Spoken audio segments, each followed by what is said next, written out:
To the boys from McGill, what happened that winter night in a Montreal skating rink was just an experiment. They never dreamed they were making history.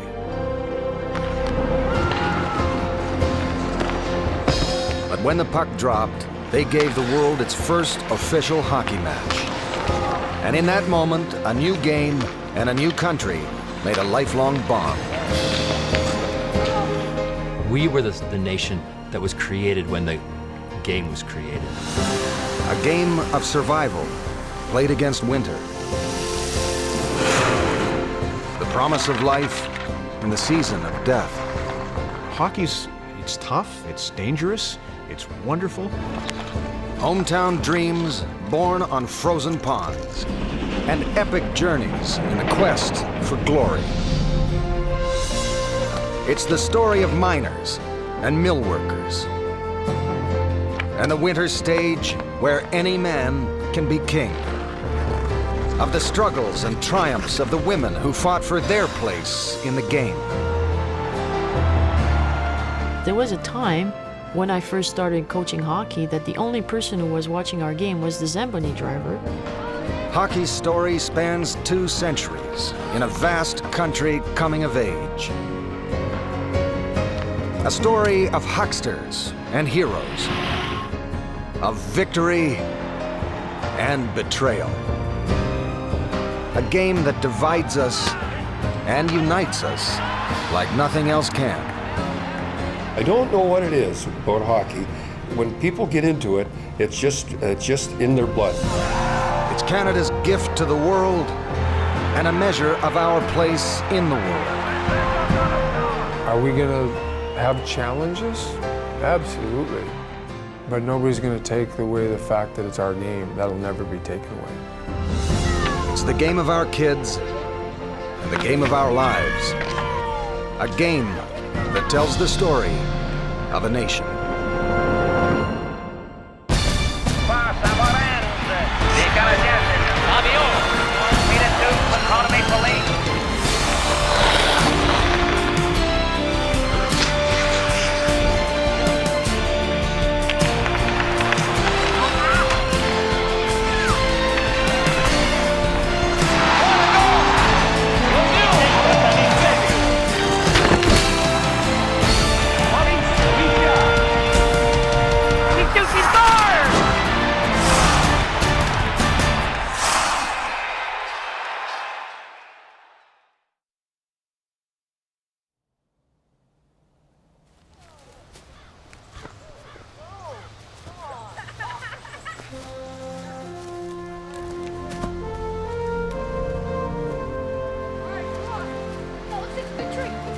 To play shinny, one had to have a good stick, no umbrella handle. So early in the fall, boys would go up the sides of the mountain to hunt for small trees growing on the steeper slopes. Those trees had roots that curved sharply into the bank, and when trimmed and dried, made ideal sticks with which to play the game.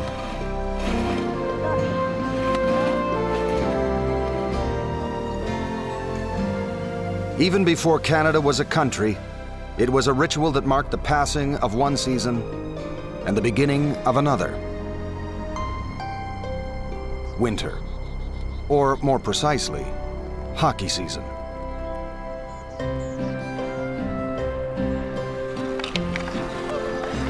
We took advantage of every opportunity. Holidays, and oftentimes after school, we were on the ice.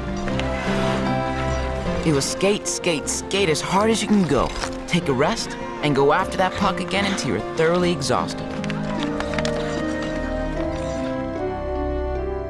The strange thing is, winter's greatest sport was born in summer, under the hot sun of Egypt and Persia and Greece.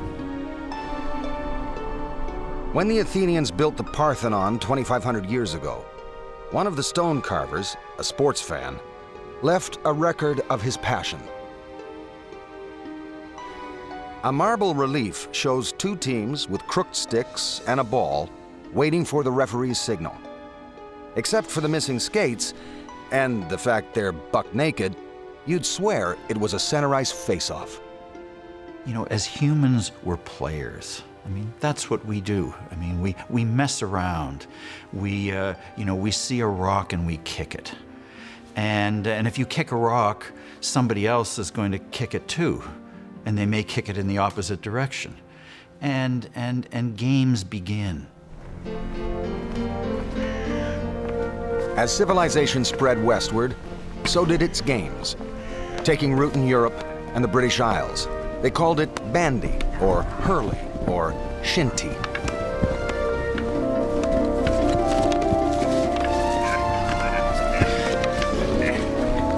All stick and ball games, all hockey's ancestors.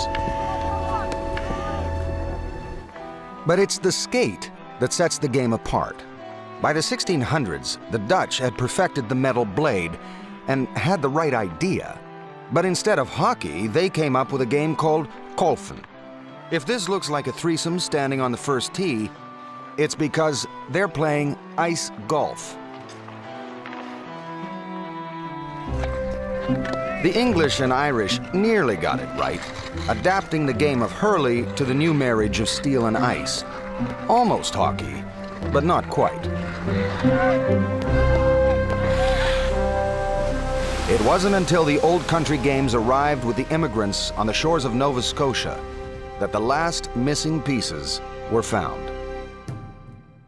The new arrivals found the natives already had their own stick and ball game. The French called it lacrosse. In the native tongues, it had many names, including one that means little brother of war. The Aboriginals considered sport as a rehearsal for battle.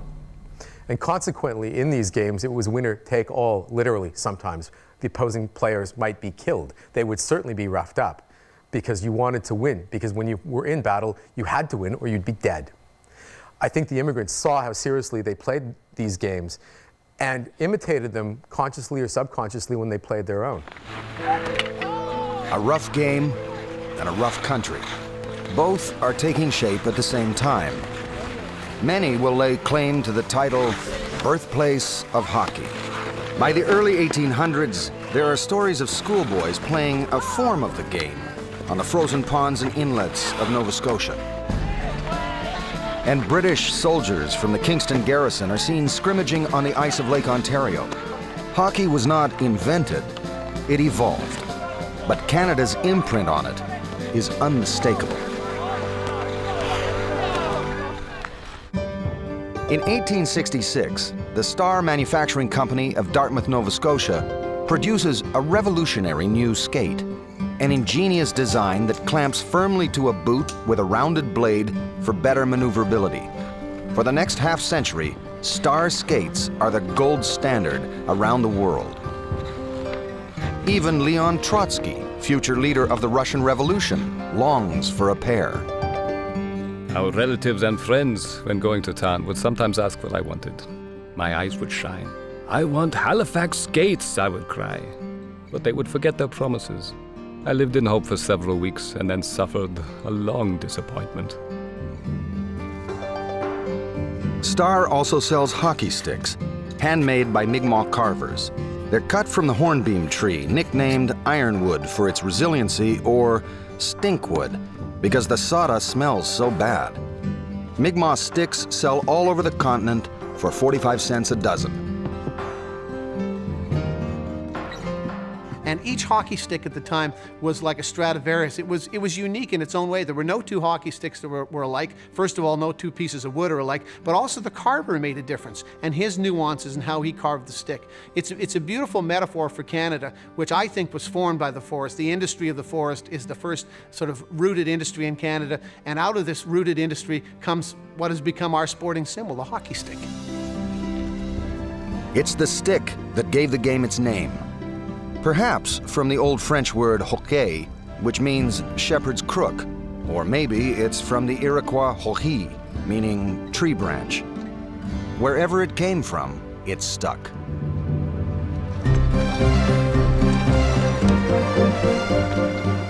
The game in the mid-1800s is a wild, chaotic affair.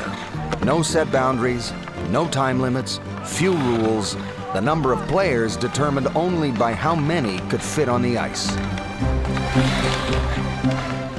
It was probably more of a scrum game because it's similar to maybe a little bit of rugby to field hockey where everyone sort of was magnetized by the puck. And so you had to be around the puck or close to the puck, and that's kind of how you moved around, sort of like Pac-Man. And that's how the game was played. Crowded and clumsy, but James Alwyn Creighton loved it.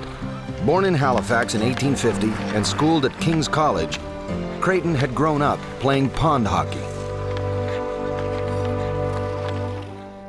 At the age of 22, he takes a job as an engineer on the Lachine Canal in Montreal. It's the biggest city in the country, population 150,000. A city on the brink, where a bustling harbor and modern factories share space with an open sewer running through downtown.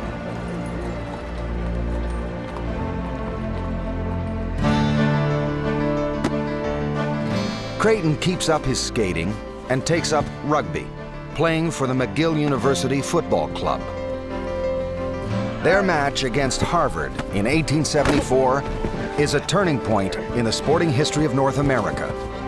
New Englanders see in rugby the seeds of a game they'll call football, but James Creighton sees another sport altogether.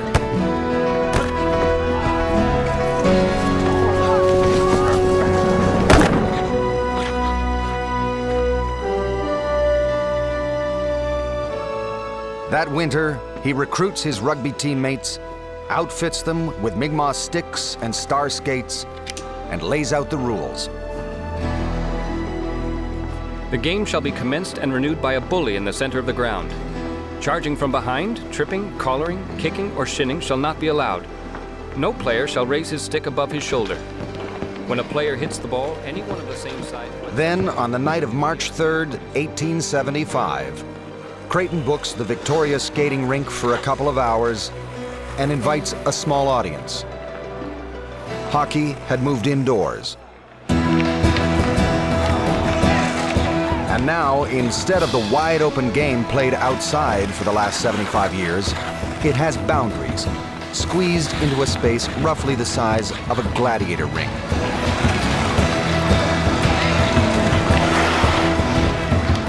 They play by rugby rules, so it's illegal to pass the puck forward. Stick handling is the only way to attack, and body checking the best way to defend. The goalposts are 8 feet apart, and the goalies are forbidden from falling or kneeling to make a save. They play 9 men aside, no substitutions. Everyone goes the full 60 minutes. Strange to modernize, maybe, but there's no question, it's hockey. God didn't point to Montreal on March 1875 and, a lightning bolt, and suddenly there was this new game. But all the elements have fed together into one place, the biggest city in the country, the most important city in the country, though, Halifax certainly has its place. Everything just mushrooms and explodes from there. I mean, there's no getting around that. Whether you want to say that's the first game or not, it's where the game changes. The score is 2-1, partway through the second half, when the trouble starts. A few members of the skating club had seen enough and wanted their ice back. So the first official hockey game in history is called early because of a fight. Even so young, the game had demonstrated a potent capacity to inflame passions like no other.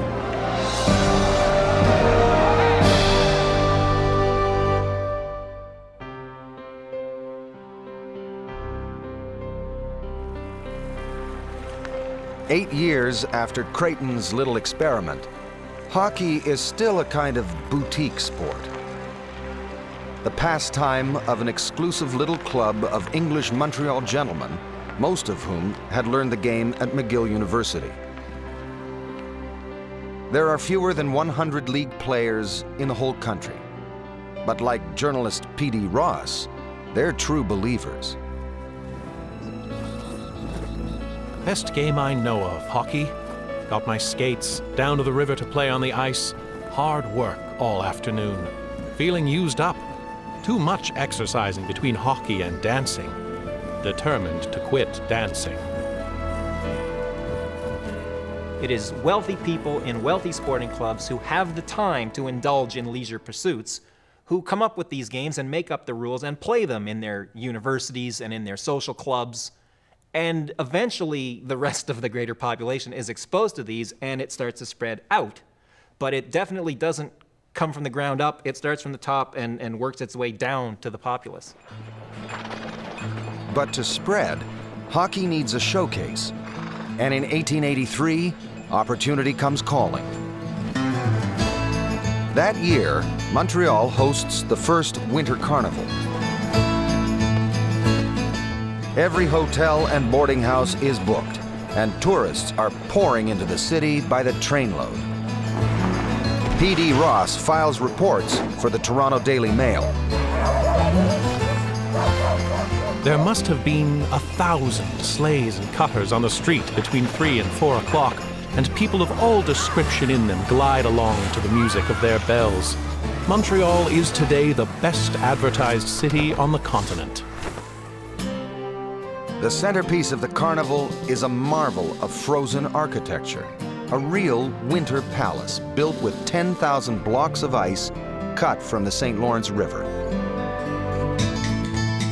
But sports are the main attraction: tobogganing, snowshoeing, horse races, and a curling bonspiel. And this year, Montreal's newest winter spectacle, ice hockey. And for the first time, the game has a world stage to play on. Newspapers have just started printing a sports page, and P.D. Ross makes sure hockey is in on the ground floor. This morning, the Carnival Sports opened with the first of the hockey matches on the river. The Quebec and Montreal teams were pitted against each other. The game is one of the finest and fastest on earth. I think the significance of it is we finally have kind of almost a homegrown product that's accepted, that people of all strata in society say, hey, that's worth going to see. And I think it's important that it's in Montreal, which is the most important city in Canada at the time in terms of legitimizing something. If it's accepted in Montreal, it's going to be accepted everywhere. But the game still awaits its greatest patron, and he arrives in the nation's capital in 1888. Canadians could be forgiven for suspecting the Queen's new man in Rideau Hall might be a dry twig. He wears a title as long and intimidating as a Quebec winter. First Baron of Preston, 16th Earl of Derby, Knight Grand Cross of the Order of Bath. In fact, Governor General Frederick Stanley is made for Canada. He's a sporting man who likes to hunt, loves racehorses, and has a passion for fishing. He'd never seen a hockey game until that first winter in Canada, but all it took was one. And he comes here, and he meets the Canadian winter, and he goes to the Montreal Winter Carnival, and he walks in the middle of a hockey match with his wife and a bicycle aide and a couple of his kids in tow. And after they play God Save the Queen and stop the match to do this, the game resumes and Stanley falls in love. From that day, hockey took up residence on the outdoor rink at Rideau Hall. His lordship isn't much of a player himself, but his kids take to it like naturals. His daughter Isabel is in the lineup for the government house team that wins the first women's hockey game ever played, thus prompting her peers back in England to sniff that she's too much inclined to be like a boy. Rideau Hall also fields a men's team, the brainchild of Stanley's sons, Edward and Arthur. The captain of the squad is none other than James Creighton. The man who'd brought hockey to Montreal is now law clerk to the Senate, and still a keen player. They call themselves the Rideau Rebels, a name Edward Stanley chose because it all started as a bit of a lark. We were not too well looked upon by the authorities, and I think that our name, the Rebels, shows very clearly the feelings that existed amongst other hockey players towards us. The mere thought of it connects me with one of the happiest times of my life. the Rebels take hockey on the road, giving it the kind of exposure only royalty can attract. They'd take Lord Stanley's private rail car and they'd go into Ontario and play matches, along with James Creighton, who was also on the team. It's an extraordinary collection of individuals. The Governor General's sons and Creighton, kind of hockey evangelicals, if you will, going out into the hinterland with the imprimatur of the Governor General on it, and the guy who stages the world's first indoor game going around barnstorming. Before the family returns to England in 1892, the Stanley boys cajole their father into a $50 investment with a London silversmith. A modest little cup that any team in the Dominion can challenge for, and none can keep. Hockey has its greatest prize.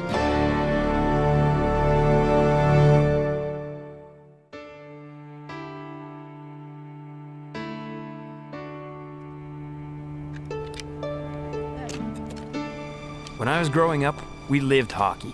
Hockey on the creeks, hockey on the ponds, hockey on the rivers, hockey on the road if necessary. We just moved from one kind of rink to another. Perpetual motion. In 1895, you can buy a pair of Star skates by mail order for $1 and a one-piece Mi'kmaq stick for 25 cents. Hockey is bursting out all over the country.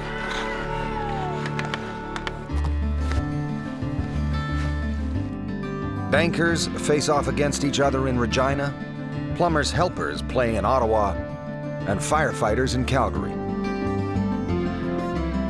The young Jubilees of Dartmouth and the Eurekas of Halifax play for the Colored Championship of Nova Scotia. And the first women's teams are forming in universities in Quebec and Ontario. The CPR had just finished the last 100 miles of track in a steel highway that now links the country from coast to coast. Discounted fares are offered to hockey fans, and local rivalries spill over into contests between cities and provinces. The Winnipeg Victorias had come late to the game, but they have the advantage of winter ice that comes early and stays long. They also have one of the finest athletes in the country. Dan Bain never drank or smoked and claimed he had no time for women. Dan Bain collected championships. He won his first at the age of 13 in roller skating, and they just kept coming. Gymnastics, lacrosse, the pair's figure skating crown, 3 consecutive cycling championships. Dan Bain could win at anything. I couldn't see any sense in participating in a game unless I was good. I kept it a sport just long enough to nab a championship, and then I'd try something else. In 1895, that something else is hockey. Bain answers a help wanted ad inviting tryouts and wins a spot on the Winnipeg team. By now, the championship is in its 3rd year, and Montreal teams have won the silverware every time. The Montreal Victorias are considered unbeatable.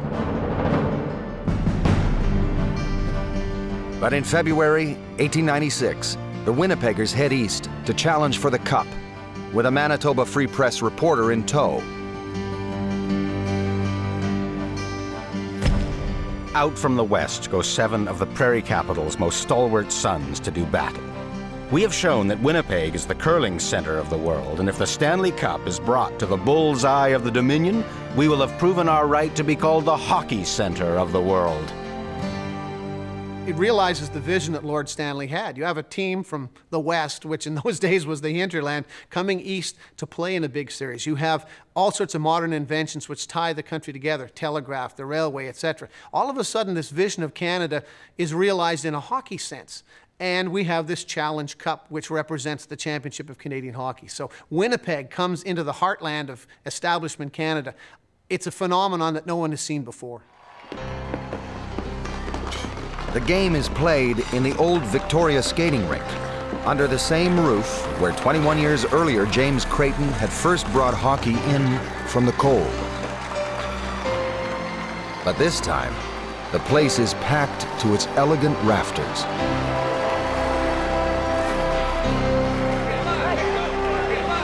The Winnipeggers skate out in scarlet sweaters emblazoned with a gold bison.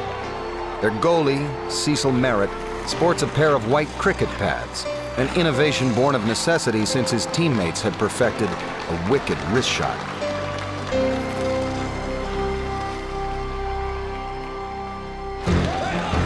The Winnipeg team plays fast and tough, something Dan Bain is particularly proud of. It was play 30 minutes, rest 10, then play another half hour, and with no substitutions. When we passed, the puck never left the ice. And if a wingman wasn't there to receive it, it was because he had a broken leg.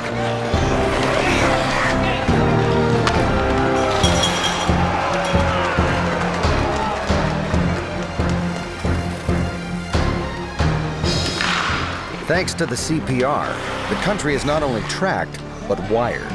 And tonight, for the first time, hockey fans back in Winnipeg could follow a game they couldn't see. It's spotty and time delayed coming down the telegraph wires, but still, it's play-by-play.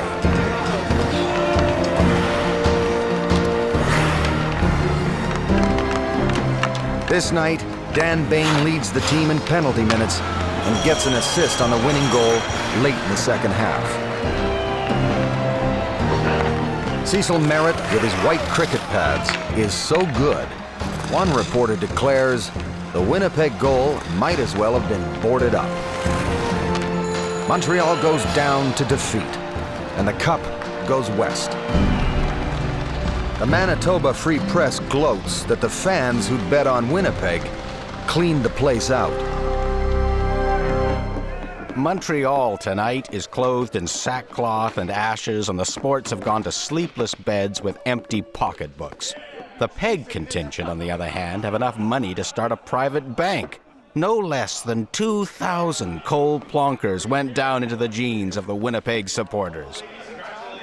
The newspaper also reports that the Stanley Cup holds exactly 2 gallons of beer, thus noting the birth of another fine hockey tradition. When the heroes come home, Winnipeg puts on Canada's first Stanley Cup parade in horse-drawn carriages down Main Street. The idea of the West is now made real, not only to Montreal hockey players, but to an audience. There is civilization out there. Not only that, but it's bringing us things now. And of course, with the opening of the railway, the West becomes even more attractive.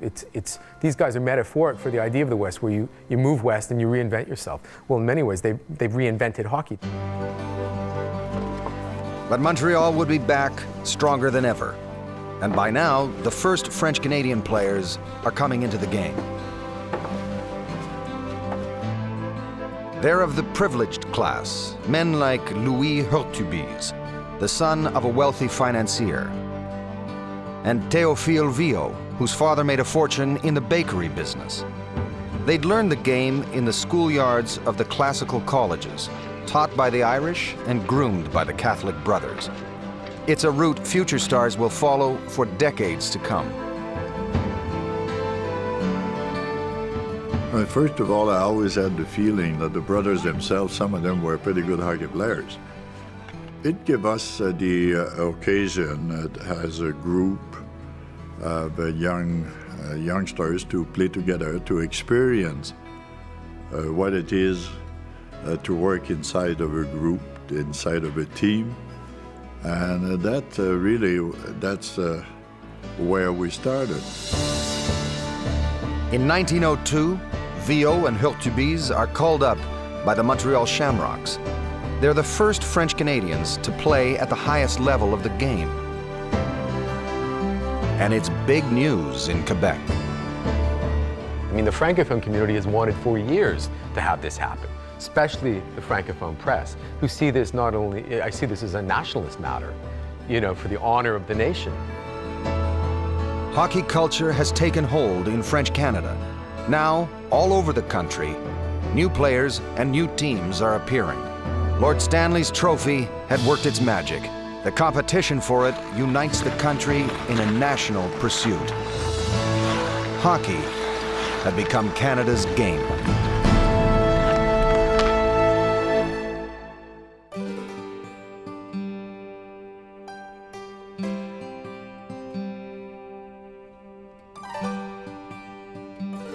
Of all the fortune seekers who joined the Klondike Gold Rush in 1897, few are as bold or as lucky as Joseph Whiteside Boyle.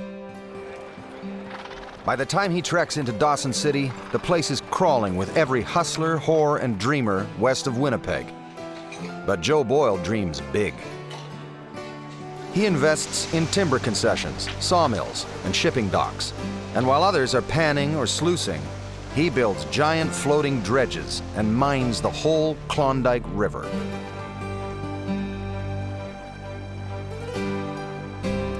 In 1900, the Yukon gives up $22 million worth of gold. And Boyle gets a good chunk of it, fashioning a stick pin from his first gold nugget.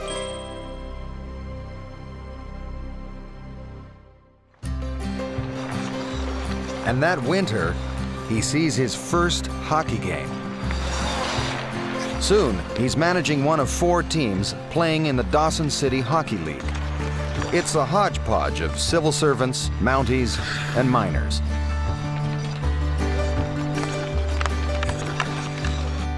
Boyle leads the campaign to build them a world-class indoor rink, complete with its own electric power plant and advertising plastered on the boards. In 1904, Boyle and the Hockeymen of Dawson stack one team with their top players and issue a challenge to play for the Stanley Cup. It's a crazy idea. They'll have to face the formidable Ottawa Silver Seven. The boys in the red, white, and black are the best and baddest hockey team in the game. Everybody they play, the newspapers from the other cities complains about how brutal and dirty they are. Whereas the Ottawa papers just sort of dismiss them as they're all whiners. You know, it's a tough game, we play it tough. But whether they were dirty or not, and clearly they must have been, they were good. The heart of the Silver Seven is an Ottawa blue blood named Frank McGee, nephew of Thomas Darcy McGee, the assassinated father of Confederation. Frank is also one of the greatest comeback stories in sports history. The accident happened when he was 18, playing in a charity match to raise money for Canadian soldiers wounded in the Boer War. McGee took a puck in the face and was cut so badly, his left eye went blind. Which is an extraordinary loss to him and to the game because he's a gifted athlete. I mean, he can put the puck in the net. Now he can't, he's lost his eye. So he takes a job where 100% vision isn't necessary. He becomes a referee. Close enough to a seat at the table.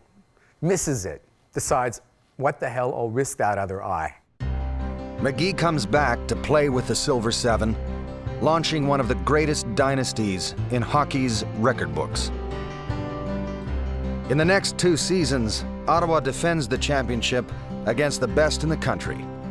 The Rat Portage Thistles, the Toronto Marlboros, the Montreal Wanderers, the Brandon Wheat Kings. None can touch the Silver Seven and one-eyed Frank McGee. I mean, they'd win 6-4 and he'd get 5 of them.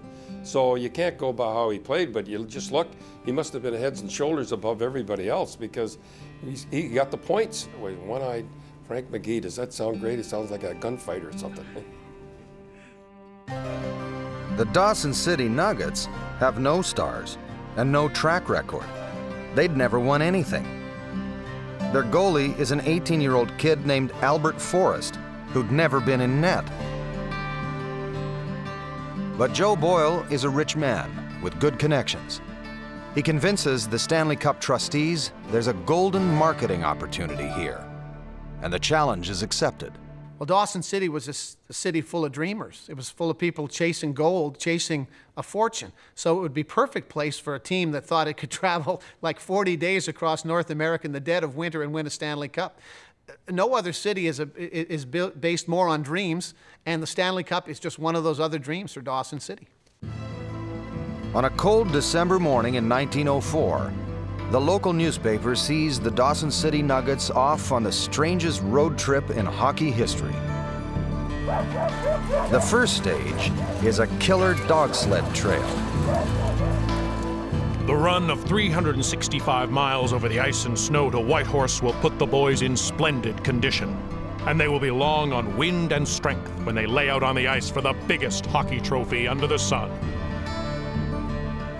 Thus begins a 4,000-mile odyssey across the country. It takes them 10 days to walk to Whitehorse. They spend Christmas in a prospector's cabin, socked in by snow. When the storm passes, they scramble to get to Skagway, where they catch a steamer to Vancouver, and finally, the transcontinental for the long run east.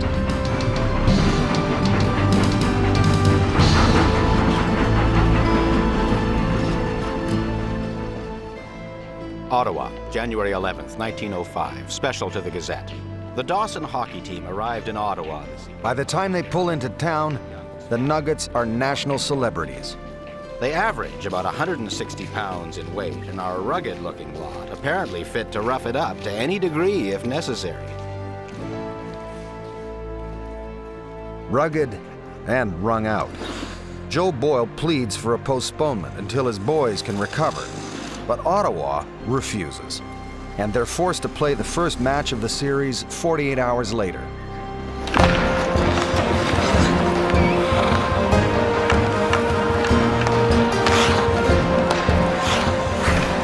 It looks for a while like the Nuggets might make a game of it. But in the end, fatigue takes its toll, and they lose the first game 9-2. Still, Joe Boyle remains confident in his post-game report to the home crowd. It was a great game, and the score is no criterion of it. We have a good chance to win the cup. Every prospect at Monday's game will tell a different story. The next day, one of the Nuggets even suggests that the great Frank McGee, who'd only scored once, didn't look that hot. Big mistake.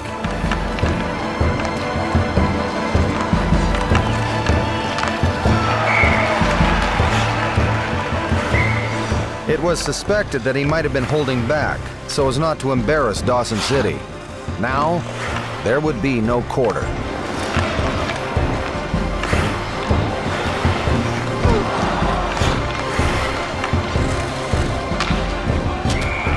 In the second game, McGee is dazzling.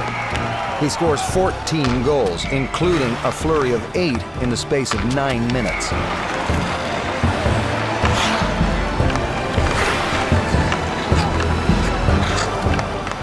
The final score is a humiliating 23-2. The Ottawa newspaper complains that the fans who'd bought tickets were duped. The Dawson City crew is the worst consignment of hockey junk ever to come over the metals of the CPR. The visitors couldn't shoot, couldn't skate. Dawson never had the chance of a bun in the hands of a hungry boy. Only the teenage goalie, Albert Forrest, is spared. But for him, one reporter declares, the score might have been doubled. Still, Dawson City has its name etched on Stanley's Cup, though the Nuggets never get to drink from it. It's a story that defines what the Stanley Cup was. It was a challenge cup. And you could challenge for it from anywhere. And what better anywhere, than Dawson City? I mean, that's about as anywhere as there is in the country. I mean, it didn't matter that they got wiped out, when the games began, but just a perfectly emblematic story. But the next year, the Cup trustees tightened the rules to shut out unproven challengers. Never again would a team like the Dawson City Nuggets get a shot at the title.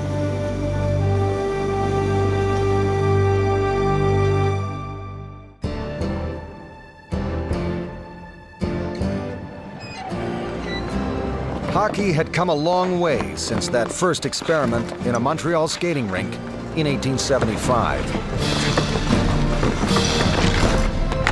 30 years on, the game is faster, more exciting, and a lot rougher.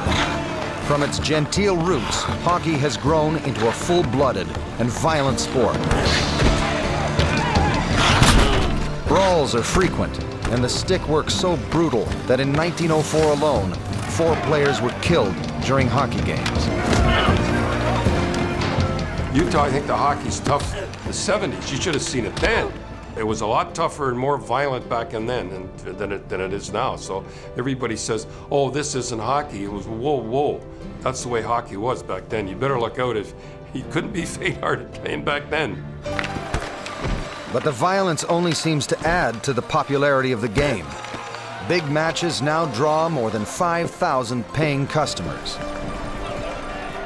It was starting to become a business, starting to become something where people realized, actually, people want to watch this thing. Hockey sells newspapers, fills taverns, and fuels the betting halls. Everyone is cashing in, except the players. Players see this happening, and that money's changing hands all around them, including even in sports betting. And so it evolves at the beginning of the 20th century to the point where they now want to be paid to play and think it is hypocritical not to pay them.